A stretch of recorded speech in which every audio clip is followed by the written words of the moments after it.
Tamil tech master எல்லாருக்கும் வணக்கம். இன்னைக்கு நம்ம எதை பற்றி பேச போகிறோம் பார்த்தீங்கன்னா, ஒரு 3 வருஷத்துக்கு முன்னாடி நடந்த ஒரு சம்பவத்தை பற்றி நம்ம ஒரு சின்ன ரிவைண்ட் பண்ண போகிறோம். ஸோ அதுக்கு முன்னாடி நம்ம தமிழ் டெக் மாஸ்டர் யாருன்னா சப்ஸ்கிரைப் பண்ணால் மந்திரம் சப்ஸ்கிரைப் பண்ணிக்கிறீங்க. பக்கத்தில் உள்ள பெல் ஐக்கனை கிளிக் பண்ணுங்கள். அப்டேட்ஸ்லாம் ஒன்றே கிடைக்கும். வாங்க வீடியோக்குள்ளே போகலாம். அது என்ன 3 வருஷத்துக்கு முன்னாடி நடந்த சம்பவம் கேட்டிங்கன்னா வேறு ஒன்றும் இல்லை, ரிங்கிங் பெல்ஸ் ஃப்ரீடம் 251. ஸோ இந்த வார்த்தையில் கேட்கும்போதே நம்ம எதை பற்றி பேசுகிறோம் கண்டிப்பாக தெரிஞ்சிருக்கும். ஆமாம், அதாவது ஒரு 2016 பார்த்தீங்கன்னா பிப்ரவரி மாதத்தில் ரிங்கிங் பெல்ஸ்ங்கிற ஒரு கம்பெனி பார்த்தீங்கன்னா ஒரு அனௌன்ஸ்மெண்ட்டை கொடுத்தாங்க. அதாவது வெறும் ₹251 ஒரு ஸ்மார்ட் ஃபோன் ரிலீஸ் பண்ணுறதா. ஸோ அந்த டயத்தில் பார்த்தீங்கன்னா அது பெருசாக பேசப்பட்டுச்சு. ஏன்னா ₹251 அந்த டயத்தில் பார்த்தீங்கன்னா 1 GB இன்டர்நெட் ரேட்டு ₹250 வரைக்கும் இருந்துச்சு. மேலும் அவங்க ₹250 பார்த்தீங்கன்னா 1 GB RAM 8 GB ஸ்டோரேஜோட ஒரு ஃபோன் கொடுக்குறேன்ட்டு இருந்தாங்க, அதுவும் 4 இன்ச் டிஸ்பிளேயோட. ஸோ இதுலேயும் பார்த்தீங்கன்னா பெரிய விஷயம் பார்த்தீங்கன்னா அவங்க சொன்ன ஃபியூச்சரோட அப்போ உள்ள மாடல்ஸ், அப்போ உள்ள கம்பெனியில் உள்ள மாடல்ஸோட ரேட்லாம் பார்த்தீங்கன்னா ஒரு ₹6000 மேலே இருந்துச்சு. ஸோ இதனால பார்த்தீங்கன்னா எல்லாருமே கொஞ்சம் ஆர்வமாக அதை என்னென்ன உற்று நோக்க ஆரம்பித்தாங்க. மேலும் அந்த கம்பெனி முக்கியமாக சொல்லியிருந்தது பார்த்தீங்கன்னா digital India, make in India திட்டத்துக்கு கீழே கொடுக்குறேன்னு சொல்லியிருந்தாங்க. ஸோ இதனால எல்லாருமே முழுசாக நம்ப ஆரம்பித்து அந்த மாடலுக்காண்டி வெயிட் பண்ணிட்டு இருந்தாங்க. அவங்களும் அந்த கம்பெனியும் பார்த்தீங்கன்னா ஒரு ப்ரீ புக் டேட்னு சொல்லி ஒரு டேட்டை அனௌன்ஸ் பண்ணாங்க. அதில் ப்ரீ புக் பண்ண சொல்லி அதுவும் 3 நாளில் பார்த்தீங்கன்னா ப்ரீ புக் எக்கச்சக்கமாக குவிஞ்சு 1 லட்சம் இல்லைங்க 2 லட்சம் இல்லை 7.5 கோடி பேர் ப்ரீ புக் பண்ணிக்கிறாங்க. 7.5 கோடி பேர் மட்டும்தான் ப்ரீ புக் பண்ணிக்கிறாங்க கேட்டால் கண்டிப்பாக கிடையாது. அதுக்கு அதிகமான பேர் ட்ரை பண்ணியிருக்கிறாங்க. அந்த 3 நாள்லேயே பார்த்தீங்கன்னா சர்வரே டவுன் ஆகிற அளவுக்கு ப்ரீ புக் அதிகமாக போயிருக்கு. அதனால 7.5 கோடி பேருக்கு மேலே ப்ரீ புக் பண்ண முடியல. அந்த ப்ரீ புக் பண்ண முடியாமல் கஷ்டப்பட்ட ஆள் நானும் ஒரு ஆள். ஸோ அது இந்த மாதிரி தப்பிச்சுட்டு தான் சொல்ல முடியும். ஸோ 7.5 கோடி பேர் ப்ரீ புக் பண்ணிக்கிறான்னு பார்த்தீங்கன்னா அதோட அப்ராக்சிமேட் வேல்யூ பார்த்தீங்கன்னா 7.5 கோடி ₹250 நீங்கள் போட்டிங்கன்னா ஆல்மோஸ்ட் 1000 கோடிட்டே தொடும். ஸோ இதில் பார்த்தீங்கன்னா ப்ரீ புக் பண்ணிட்டு எல்லாருமே வெயிட் பண்ணிட்டு இருந்தாங்க. மேலும் ப்ரீ புக் பண்ண எல்லாருமே டெலிவரி சார்ஜோட ப்ரீ புக் பண்ணியிருந்தாங்கன்னு ஒரு குறிப்பிடத்தக்க விஷயம். ப்ரீ புக் பண்ணதுக்கப்புறம் அந்த கம்பெனிலேருந்து எந்த அனௌன்ஸ்மெண்ட்டும் வரல. நார்மலாக எல்லாரும் அதை பற்றி பேசுறதை நிறுத்திட்டாங்க. ஸோ அந்த டயத்தில் பார்த்தீங்கன்னா மக்கள் எல்லாமே கேள்வி எழுப்ப ஆரம்பிச்சிட்டாங்க, ப்ரீ புக் பண்ணவங்களா என்னாச்சு என்னன்ட்டு.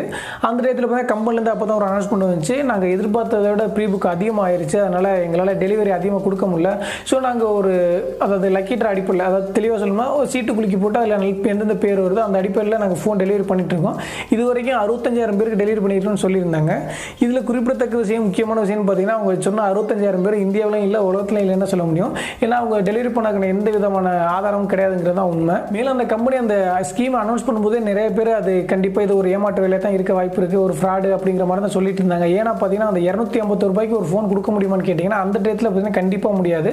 மேலும் அவங்க சொன்ன டிஜிட்டல் இந்தியா, அந்த மேக் இன் இந்தியா திட்டத்தின் கீழே என்ன தான் பண்ணி இது பண்ணாலும் அவ்வளோ ₹250 கொடுக்குறதுங்கிறது ₹51 கொடுக்குறதுங்கிறது சாத்தியமான விஷயம் இல்லை.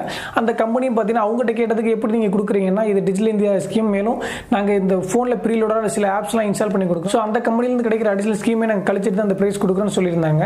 சரின்னு எல்லாரும் நம்பி ப்ரீ புக் பண்ணாங்க. கடைசி வரைக்கும் யாருக்கும் ஃபோன் வந்து டெலிவரி ஆன மாதிரி தெரியல. அதுக்கப்புறம் எல்லாருமே பேச ஆரம்பிச்சாங்க, ஃபோன் என்னாச்சு அதாச்சு இதாச்சுன்னு. ஸோ அப்படி பேசி எந்த ஒரு பிரயோஜனமும் கிடைக்கல, யாருக்குமே ஃபோன் டெலிவரி ஆகலைங்கிறது தான் உண்மை. ஸோ ₹250 யாரும் அதை பற்றி பெருசாக பேசல, கொஞ்ச நாள் பேசினாங்க, அதுக்கப்புறம் அதையும் விட்டாங்க. இருந்தாலும் பார்த்தீங்கன்னா அதில் நிறைய பேர் கேஸ்லாம் போட்டாங்க. அதுலேயும் அந்த கம்பெனியோட ஓனர் CEO மோகித் கோயல்ங்கிறவர் பார்த்தீங்கன்னா 2-3 கேஸில் பிடிச்ச கொஞ்ச நாள் கிடந்து பெயிலில் ரிட்டன் வந்தார். ரிட்டன் வந்ததுக்கப்புறம் பார்த்தீங்கன்னா அந்த ₹250 ஃபோன் கண்டிப்பாக எல்லாம் டெலிவரி பண்ணுன்னு தான் சொன்னார். இன்னே வரையும் சொல்லிட்டு இருக்காரு. இன்னும் ஒரு 25 வருஷம் கேட்டாலும் சொல்லிட்டு தான் இருப்பார் போல இருக்கு. ஏன்னா அவர் டெலிவரி பண்ணுறதுக்கான வாய்ப்புகள் இல்லை. மேலும் அதில் பார்த்தீங்கன்னா ஒரு ₹1000 கோடி வரைக்கும் அவருக்கு வருமானம் வந்துச்சு. அது எதிர்பார்க்காத ஒரு அமௌண்ட் தான். அதுவும் ரிட்டன் எல்லாருக்கும் போச்சுன்னா கண்டிப்பாக யாருக்கும் போகலை. இதில் என்னென்னு பார்த்தீங்கன்னா ₹251 யாரும் அதை பற்றி கேட்கவும் இல்லை, அதை விட்டுட்டாங்க. இதுவே எல்லாரும் ₹2500 இல்லை ஒரு ₹3000 கொடுத்துருந்தாங்கன்னா ஒரு கொஞ்சம் பெரிய அமௌண்ட்டாக எல்லாரும் தெரிஞ்சிருக்கும், கண்டிப்பாக எல்லாரும் கேட்டிருப்பாங்க. இந்த ₹251 யாரும் அதை கண்டுக்காதனால அப்படியே அந்த விஷயம் மூடி மறைஞ்சிருச்சு. இதில் முக்கியமானது பார்த்தீங்கன்னா அவர் அந்த திட்டத்தை அனௌன்ஸ் பண்ணுறதுக்கு காரணம் ஒரு தமிழ்நாட்டுக்காரர் தான் இருக்கும்னு நான் சந்தேகப்படுறேன். ஏன்னு பார்த்தீங்கன்னா 2014 வினோத்துங்கிற ஒரு சதுரங்க வேட்டைங்கிற ஒரு படத்தை இயக்கியிருந்தார். ஸோ அதுலேயே ஒரு டயலாக் வந்திருக்கும், நம்ம மற்றவங்களை ஏமாற்றினா அவங்கள்ட்ட கருணை எதிர்பார்க்கக்கூடாது, அவங்களை ஆசையை தூண்டணும். ஸோ அதே ஃபார்முலா பக்காவாக பிளான் போட்டு ஸ்கெட்ச் போட்டு பண்ணியிருக்காரு நம்ம மோகித் கோயல், அதாவது ரிங்கிங் பெல்ஸ் கம்பெனியோட CEO. ஸோ அந்த முறையில் பார்த்தீங்கன்னா அவருக்கு ஒரு நல்ல வியாபாரமே கிடச்சிருச்சு. ஸோ இதுலேருந்து நம்ம கற்றுக்க வேண்டியது என்னன்னு பார்த்தீங்கன்னா ஆசையை தூண்டுற எந்த ஒரு விஷயம் பார்த்தீங்கன்னா கண்டிப்பாக அதுக்கு பின்னாடி ஒரு ஏமாற்றம் இருக்கிறதுக்கான வாய்ப்புகள் அதிகமாக இருக்குது. ஸோ இந்த ஆஃபருங்கிற இங்கிலீஷ் வார்த்தைக்கு நான் டைரக்ட் தமிழ் மீனிங் ஆப்புனே வச்சுக்கலாம். ஏன்னா அந்த மாதிரி தான் இப்போ உள்ள நிலைமையில் எல்லா ஆஃபர்னு பார்த்தீங்கன்னா ஒரு ஏமாத்து வேலைங்கிறது தான் இப்போ உள்ள எந்த மார்க்கெட்டிங் ஃபீல்டாக இருந்தாலும் எதாக இருந்தாலுமே அந்த மாதிரி தான் சூழல் இருக்குது. ஸோ கொஞ்சம் நம்ம ஒரு உஷாராக இருந்து கொஞ்சம் கவனிச்சிருந்தோம்னா அந்த ஒரு சிக்கலை விழுந்திருக்க மாட்டோம். இந்த ஒரு விஷயத்தை உதாரணமாக வச்சுட்டு வருங்காலத்தில் ஏமாறம் இருக்கிறதா நல்லது. ஜஸ்ட் இதை பற்றி ஒரு ஐடியா கிடைச்சி சரி பேசலாம்னு பேசினேன். ஸோ இந்த வீடியோ பிடிச்சிருந்துன்னா மறந்துடாம வீடியோ லைக் பண்ணுங்கள், பிடிக்கலாம் தரலாம் அன்லைக் பண்ணுங்கள். அப்படி அன்லைக் பண்ணிங்கன்னா இருக்கிற காரணத்தை சொன்னீங்கன்னா நெக்ஸ்ட் வீடியோவில் கண்டிப்பாக திருத்திக்கிறேன். மேலும் ஒரு நல்ல டாப்பிக்கோட நெக்ஸ்ட் சந்திக்கலாம். நன்றி, வணக்கம்.